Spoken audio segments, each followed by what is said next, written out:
Bueno, y para cerrar este ciclo de charlas que hemos tenido hoy durante toda la mañana, durante el lanzamiento de lo que es la campaña Todos con Vos, nos acompaña en este momento la doctora Jessica Vargas Tomás, quien es especialista en cuidados paliativos, y ella va a darnos una charla titulada El papel clave de la persona cuidadora.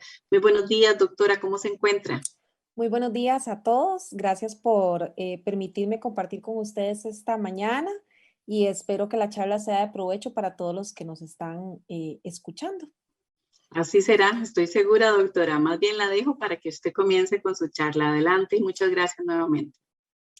Bueno, un placer a todos. Bueno, básicamente el objetivo de la charla es ver el papel de esa persona que para nosotros dentro de un equipo médico o dentro de un equipo donde ameritamos que el paciente, ocupamos un cuidado muy especial por parte de ya sea un familiar o de algún ser querido, para esos pacientes que evidentemente el tener un cuidador comprometido nos va a asegurar que ese paciente esté en las mejores condiciones posibles, ¿verdad?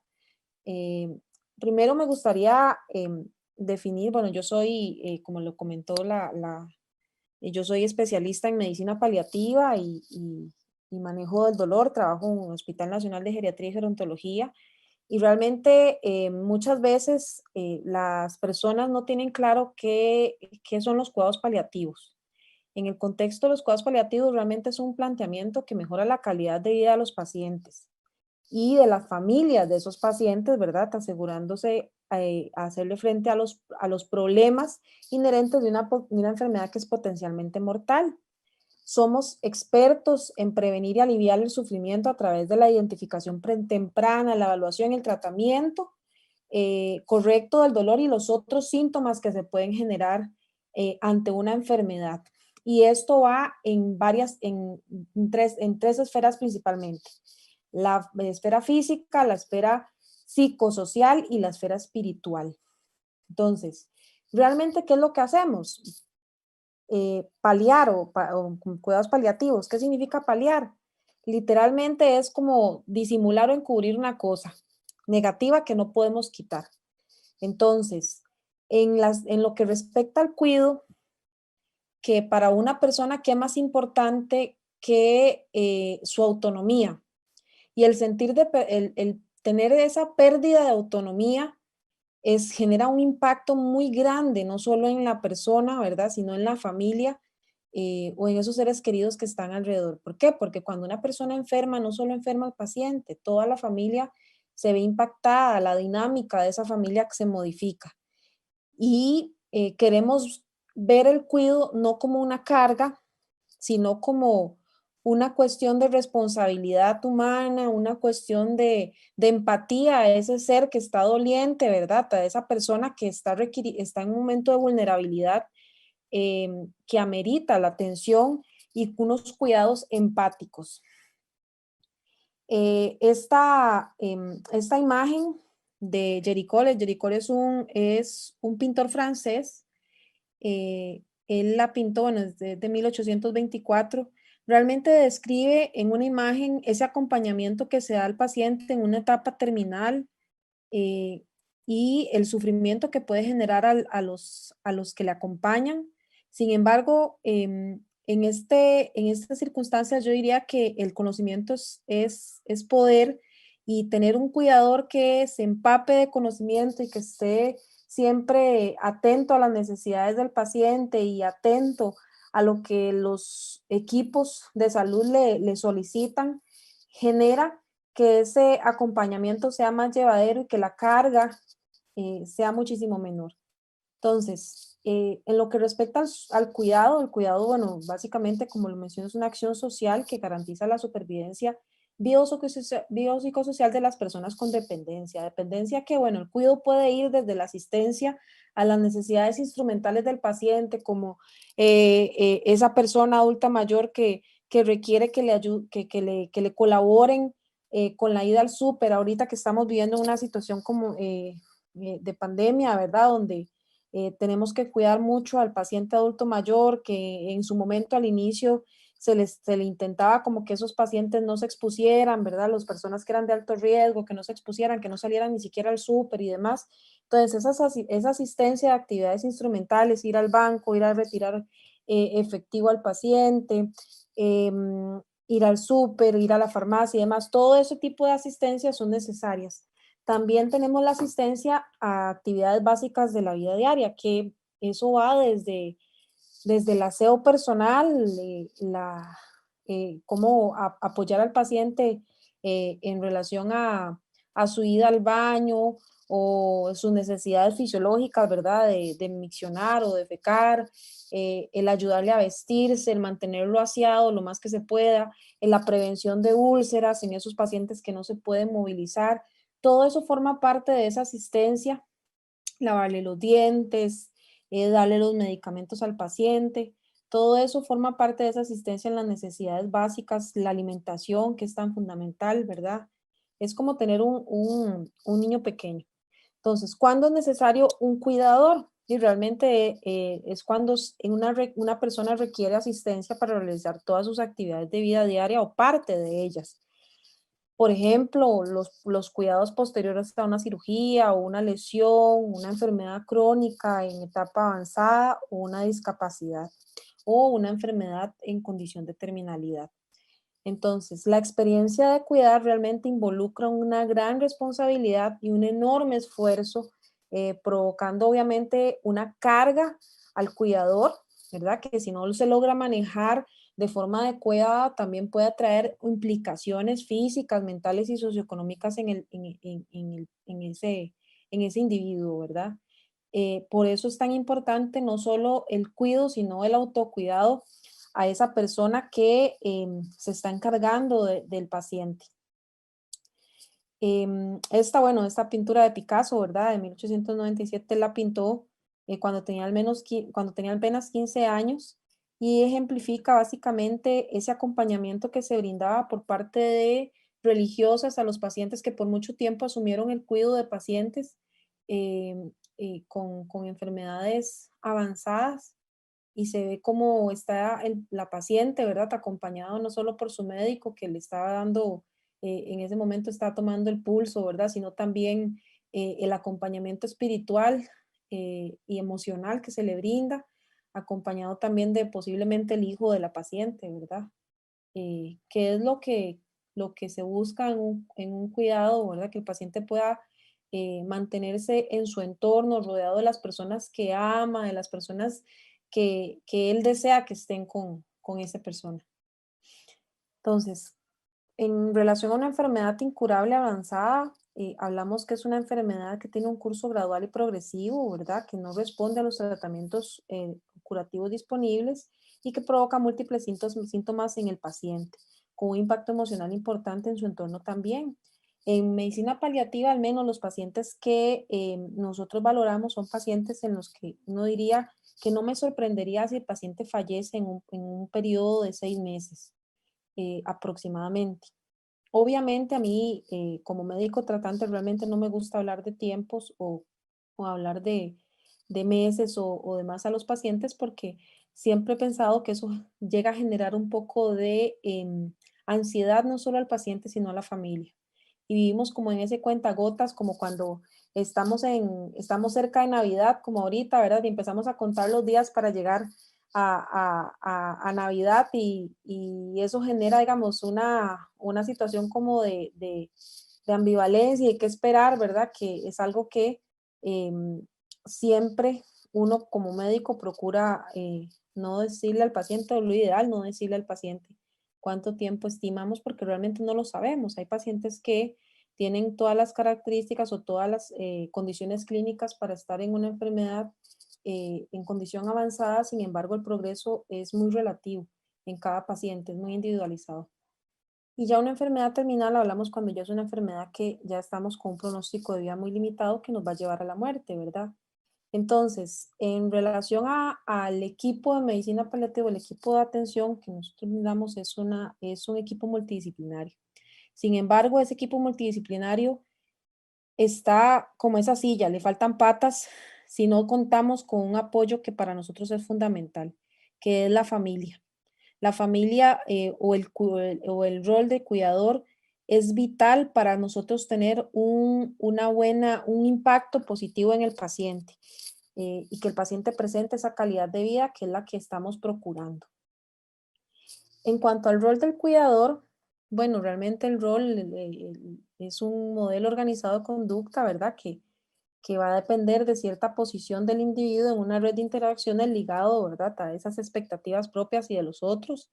Y definitivamente ahí hago que el conocimiento es poder, que eso qué quiere decir que realmente el rol del cuidador es, para eso es necesario que tenga bastante conocimiento, que tenga la apertura de aprender, porque eso nos va a permitir desempeñar un buen cuidado en el paciente. Tenemos dos tipos de cuidadores, el cuidador formal, que es este paciente, esta persona que entrenada, que se contrata, ¿verdad? Para cuidar al enfermo, que por lo general cobran, bueno, que se cobra una remuneración, ¿verdad? Por hacerlo. Y el informal, que es el más común realmente, que es como el más aterrizado a la realidad, que son las personas que forman parte de ese entorno familiar y que colaboran en mayor o menor medida a la atención del enfermo. Y esto se clasifica, se forman horarios de cuidado, roles de cuidado, los encargados, quién va a cuidar al paciente en la mañana, quién lo va a atender en la noche. Cuando uno organiza una familia, es muy importante saber que no todas las personas son aptas para, para cuidar al paciente, ¿verdad? Entonces, sin embargo, ese cuidador también amerita ciertas ayudas, ¿verdad? Que si eventualmente nosotros no tenemos la capacidad de cuidar a un paciente, podemos estar en capacidad de ir a hacer las compras a ese paciente, ir a buscar los medicamentos del paciente y demás. O sea, hay otras formas de cuidar o de apoyar al cuidador, ¿verdad? El perfil del paciente, del cuidador debe ser una persona que sea atenta, una persona que sea atenta a las necesidades de esa persona que está ahorita en una condición de dependencia. Tiene que tener una capacidad de liderazgo. Por lo general hay un cuidador principal que es el que conoce, ¿verdad? Que toda como que teje esa telaraña de necesidades del paciente y que le ayuda o que apoya a los cuidadores secundarios, por así decirlo, para que la atención en ese paciente sea adecuada. También tiene que ser una persona confiable, una persona que sea respetuosa del entorno, respetuosa de las necesidades del paciente y del pudor del paciente inclusive, ¿verdad? Pasa mucho que, por ejemplo, una abuelita que no quiere que sea su nieto o sea su hijo el que la cuide porque el pudor también de esa adulta mayor o de esa persona, ¿verdad? Que no quiere que ser vista por su hijo o por una persona de sexo opuesto. Entonces también esos son consideraciones que son importantes tomar en cuenta a la hora de perfilar a ese cuidador que tenga deseos de aprender. Realmente en la práctica vemos muchas personas, vemos todo tipo de cuidador. Hay cuidadores a los que no les queda de otra, ¿verdad? Que les tocó asumir el cuidado. Sin embargo, uno nota en el paciente cómo se está brindando ese cuidado. Pacientes en donde uno llega y lo ve con úlceras por presión, porque no se le dan las movilizaciones adecuadas, porque no se le moviliza cada 2 horas, o en donde no se les cumple tratamiento, y que son cosas que son fundamentales eh, para, para asegurarnos al paciente esa calidad de vida. Que sea una persona autocrítica, para mí eso es importante. ¿Por qué? Porque básicamente es una persona que tiene que tener esa capacidad de decir, mira, esto puedo hacerlo bien o no, esto yo creo que no lo puedo lograr y puedo pedir ayuda cuando se ocupa. Y que ser una persona resiliente, porque el cuidar de alguien, realmente no todo el mundo, no todas las personas tienen inicialmente la capacidad para hacerlo. Sin embargo, van adquiriendo ciertas aptitudes y capacidades que hacen que el paciente logre, digamos, llegar al final de su vida con un buen trato, ¿verdad? Entonces, esa persona resiliente, tiene que ser una persona resiliente que tenga adecuado control de sus factores estresantes, porque cuidar a un enfermo realmente genera mucho estrés por todo lo que pasa, ¿verdad? Se pasan por un carrusel de emociones, el paciente que no quiere perder esa autonomía, que se puede poner incluso, pasa por esas etapas del duelo donde se puede poner incluso agresivo o incómodo, pacientes que no colaboran, que son muy difíciles a la hora de ayudar. Es a veces complicado, ¿verdad? Porque cada persona tiene, o cada individuo tiene su personalidad y son cosas con las que el cuidador debe aprender a lidiar, que no siempre es fácil. El paciente puede tornarse incluso hasta a veces un poco, manipular un poco la situación y ahí es importante establecer como hacemos con los niños, establecer límites a ese paciente, ¿verdad? Para que el cuidado del mismo sea exitoso. ¿Qué pasa con el paciente, por ejemplo, y cuando dice, no, es que yo no me quiero tomar el tratamiento, o no, es que yo no quiero que me muevan, es que entonces llegamos muchas veces a esa aceptación de que, bueno, no, o sea, sí necesitamos moverte porque si no te vas a ulcerar, no, es que sí tienes que tomar el tratamiento porque el doctor dice que si no te lo tomas te vas a poner peor. Son cosas que hay que tratar de negociar, estar en una negociación constante con el paciente, entre tanto se pueda. Ya cuando el paciente tiene un deterioro de su estado de conciencia o cuando ya no existe esa capacidad de comunicación, tenemos otras formas de saber si el paciente, si le duele o si el paciente está incómodo y demás, que el mismo cuidador va adquiriendo esa capacidad de conocer a su paciente y darle las necesidades que amerita en su momento. Entonces, ¿cuáles son las funciones del cuidador? Realmente van desde funciones preventivas, ¿verdad? En lo que respecta al aseo del paciente, a la higiene, estarlo movilizando para que no haga úlceras por presión, dándole la alimentación adecuada para que no se nos baje muchísimo de peso, o más bien todo lo contrario, pacientes que como disminuyen su actividad física también pueden tener tendencia a la obesidad y ser todavía más difícil el cuidado, promover promover la calidad de vida de ese paciente, ¿verdad? Educación, esa educación realmente va en relación a ese cuidador formal que está contratado, ¿verdad? Que tiene el llamado de estar educando a la familia, a los familiares o al entorno del paciente, ¿verdad? Para asegurarse que haya una buena atención cuando él no esté presente. Y la asistencia que va en relación a esa asistencia de actividades de vida diaria fundamentales, desde comer hasta vestirse, la higiene personal, el control de esfínteres, el descanso, proveer todas esas necesidades del paciente. ¿Cuáles son esas tareas inherentes del cuidador?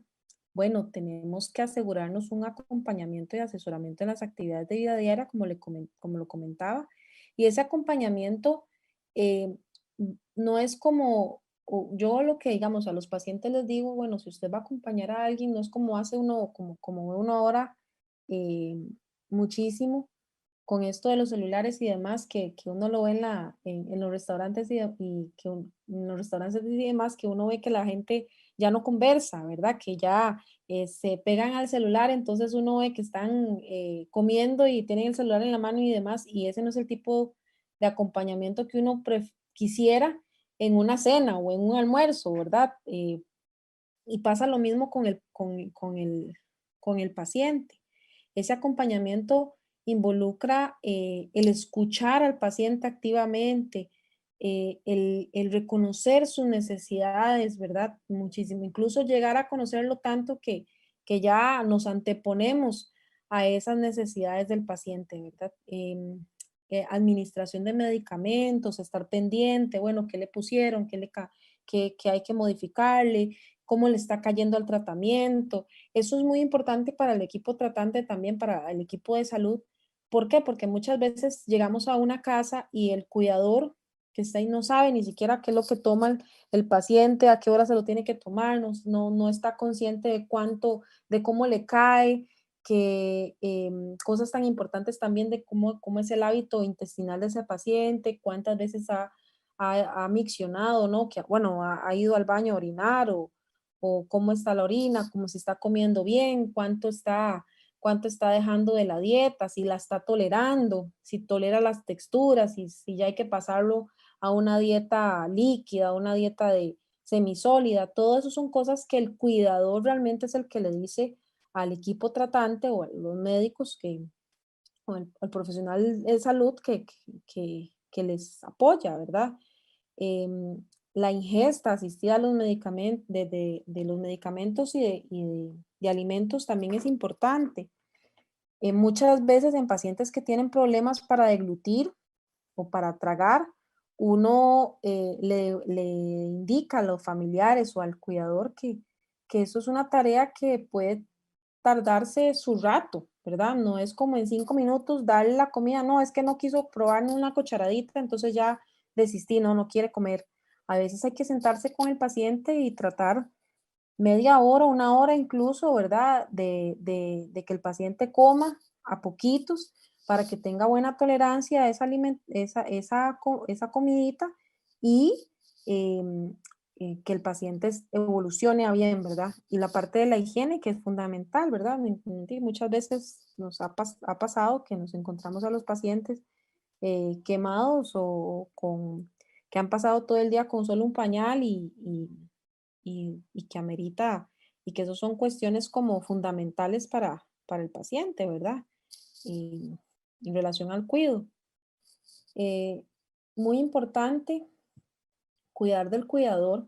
Eso es algo que yo siempre le digo a los familiares o a la persona que está involucrada en un cuidado de un paciente, que realmente pasa mucho porque lo que llamamos el síndrome de burnout del cuidador, que es básicamente el paciente, el familiar se quemó.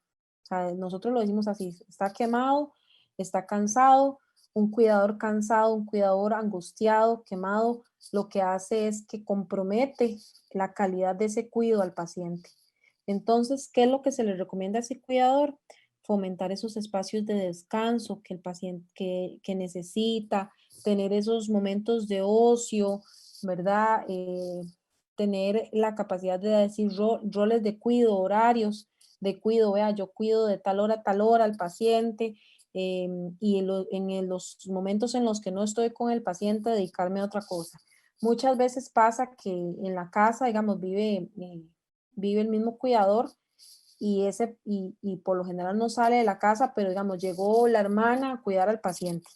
Entonces, la señora, que la cuidadora principal, se queda ahí en la casa y la hermana está a cada rato preguntándole, ¿y qué le da? ¿Y esto cómo se lo hago? ¿Y esto cómo se lo doy? ¿Y a qué hora se lo tengo que dar? ¿Y usted me ayuda a cuidarlo? ¿Y usted me ayuda a cambiarlo de posición? Entonces, ese tipo de interacciones con los cuidadores secundarios, digámoslo así, no son tan efectivas, ¿verdad? Porque lo que uno recomienda básicamente al cuidador principal es que salga ojalá de su casa o que de verdad cambie de chip como se puede decir, ¿verdad?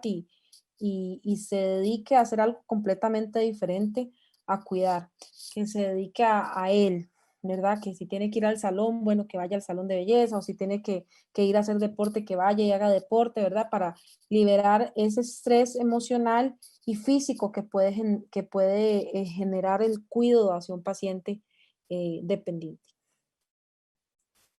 Entonces, me parece importante nombrar algo que realmente a nivel de país se ha trabajado por mucho tiempo y es un logro eh, llegar a esta licencia que se brinda para el cuidador de pacientes en etapa terminal o las personas menores de edad gravemente enfermas, es la ley 7756, que es la licencia de cuidador, que realmente establece que toda persona asalariada, activa, tiene la capacidad o que es responsable de cuidar al paciente en etapa terminal, puede gozar de un subsidio o licencia para para cuidar de su familiar.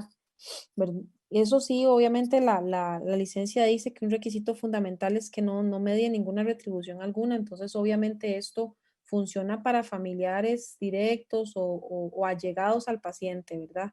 No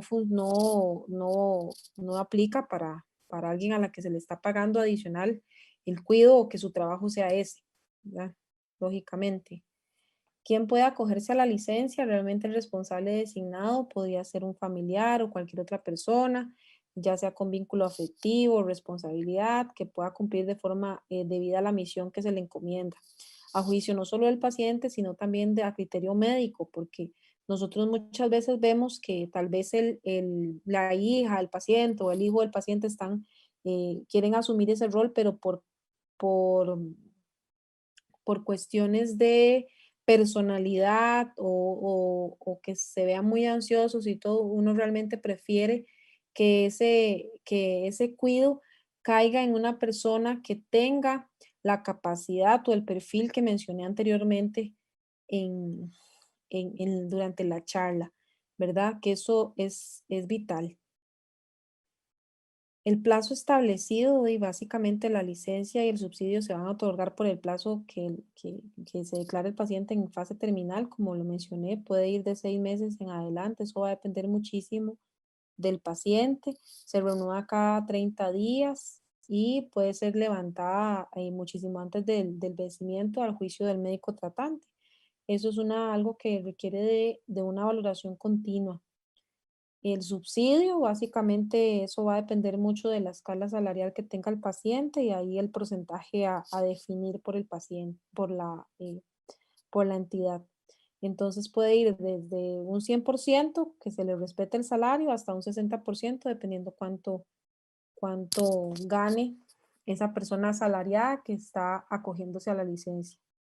El otorgamiento de la licencia realmente va a depender, bueno, primero a solicitud del enfermo o la persona encargada, ¿verdad?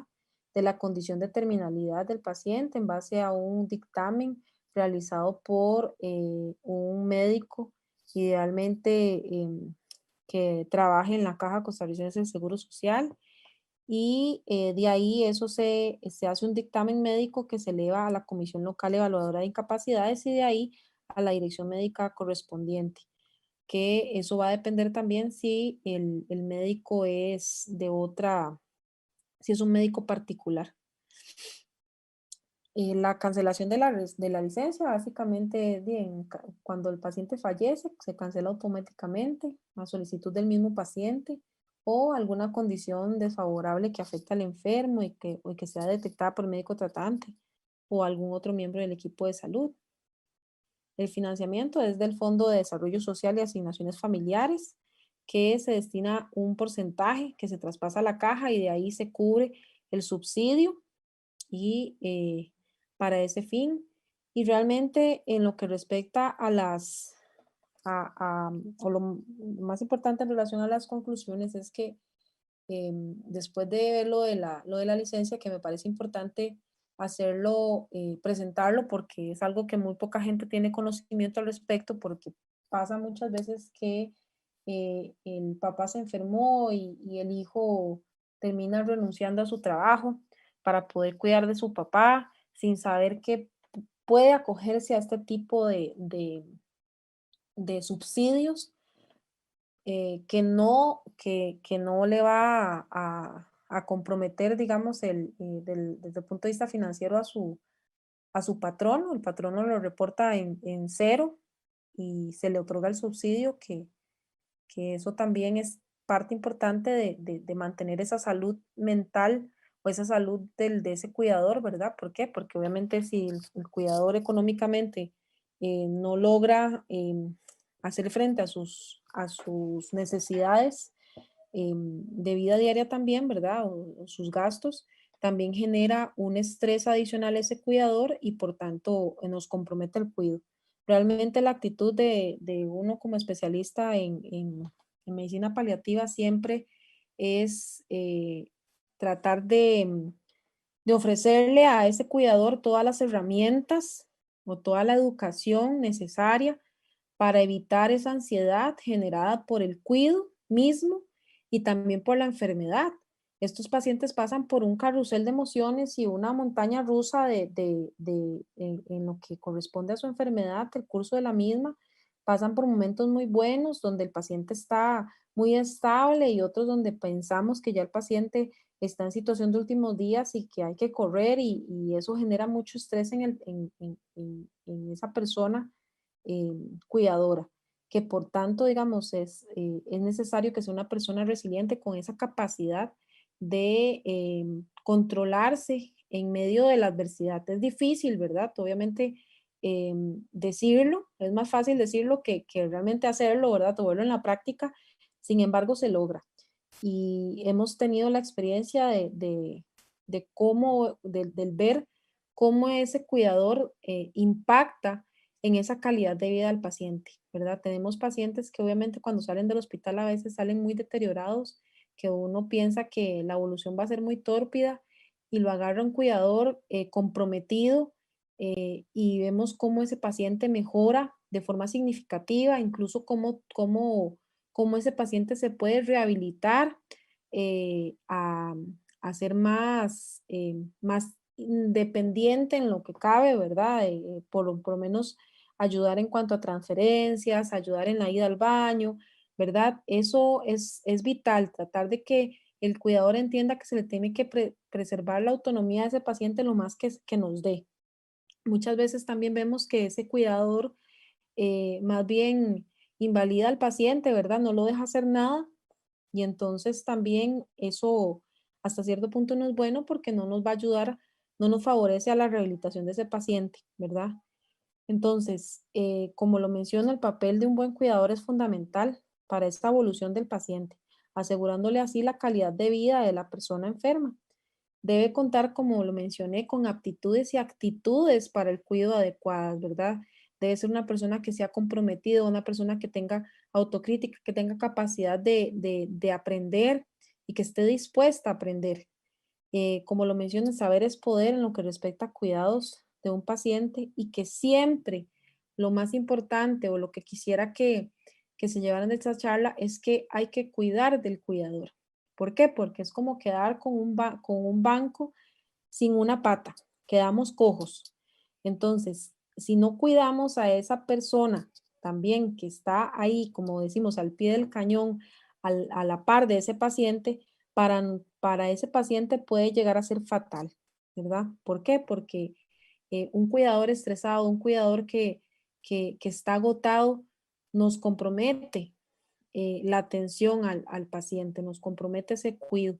Y obviamente lo más importante es que el cuidado debemos hacerlo siempre o procurar hacerlo ver como una responsabilidad que se adquiere, pero no una carga, ¿verdad?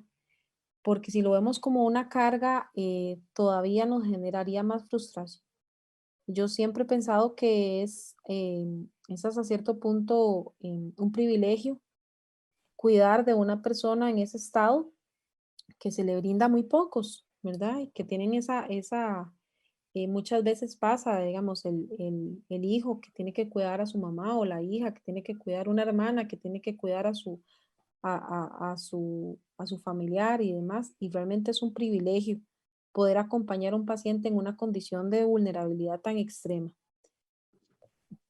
Entonces, dejo para finalizar esta frase, se cura algunas veces, se alivia con frecuencia, pero se cuida siempre. Siempre estamos cuidando de algo, ¿verdad? De detalles, de cosas. Eh, a veces puede ser hasta de algo tan sencillo como una planta, ¿verdad? Evitar que esa plantita no reciba tanta agua o más bien que no, que reciba la cantidad de sol que le corresponde, ¿verdad? O si no se nos marchita. Lo mismo pasa con el paciente. Si no estamos atentos a la necesidad de ese paciente se va a marchitar como una planta y se va a empezar a apagar hasta que ya no dé más.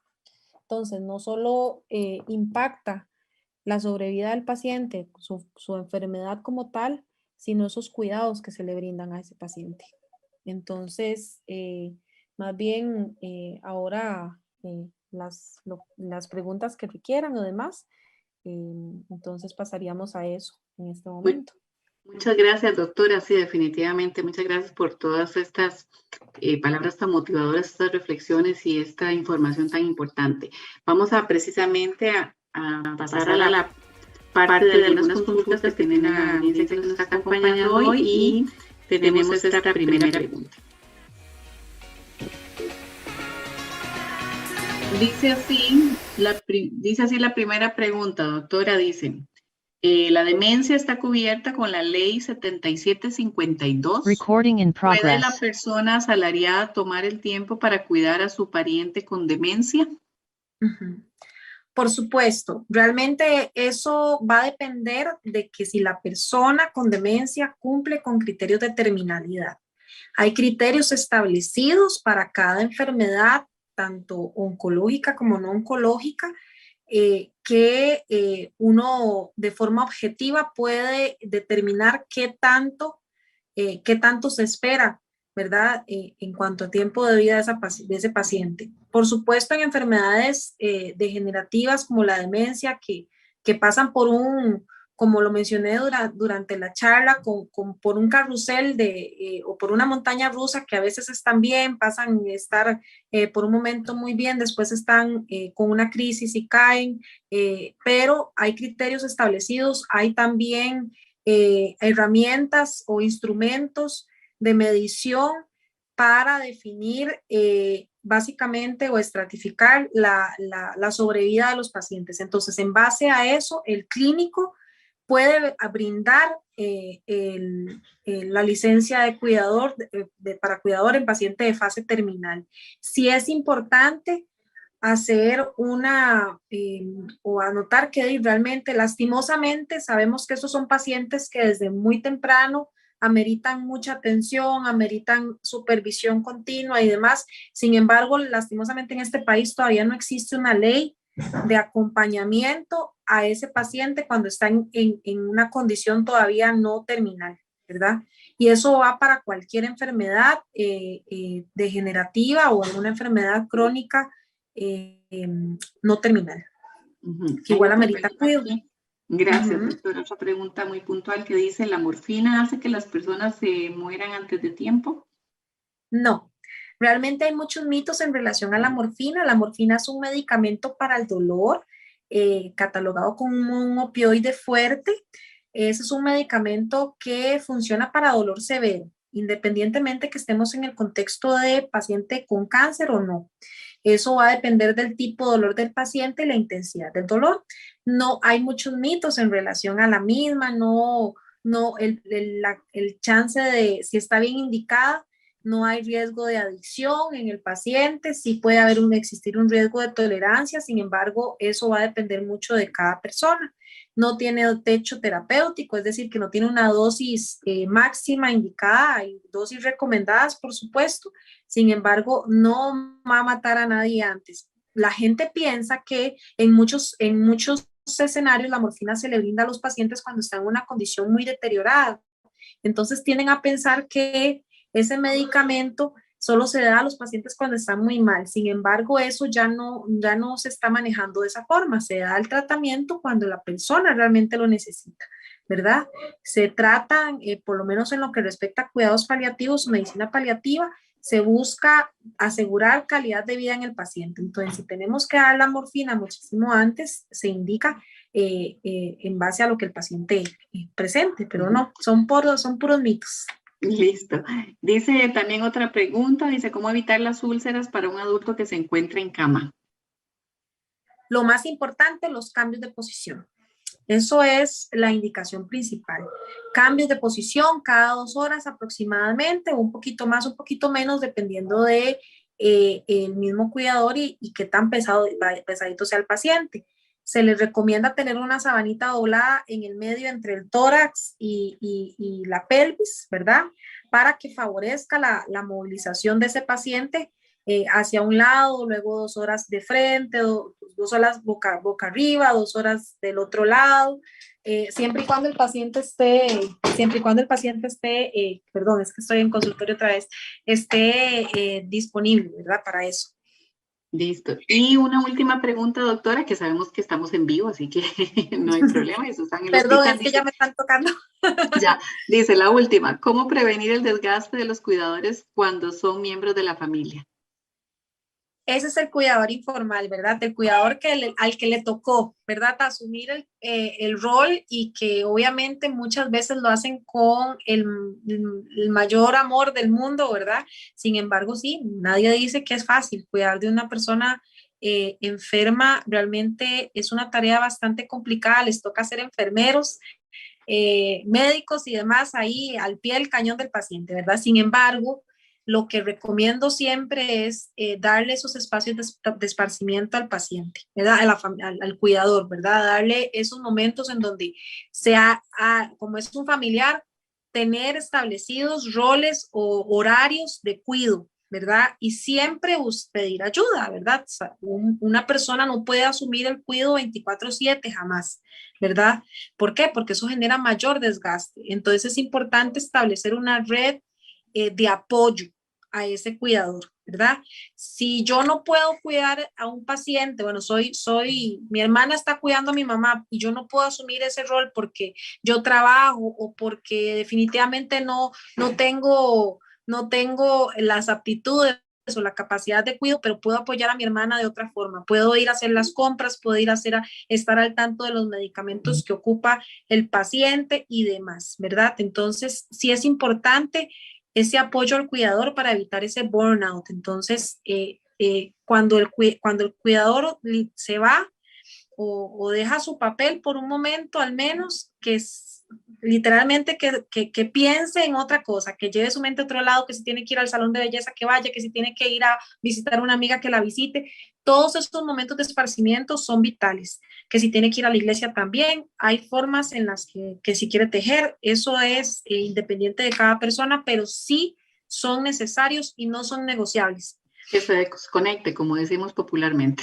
Exactamente, que te Doctora, desconecte. muchísimas gracias. Sabemos que usted tiene que atender ya su trabajo, así que de verdad que muchas gracias y de esta forma y con la presencia suya vamos a cerrar esta transmisión que empezamos desde las 9 de la mañana con la apertura de la campaña Todos con Voz, en la que todos ustedes participan voluntariamente. Recordarles que esta es una iniciativa de la Fundación Partir con Dignidad y todos ustedes hacen una labor maravillosa.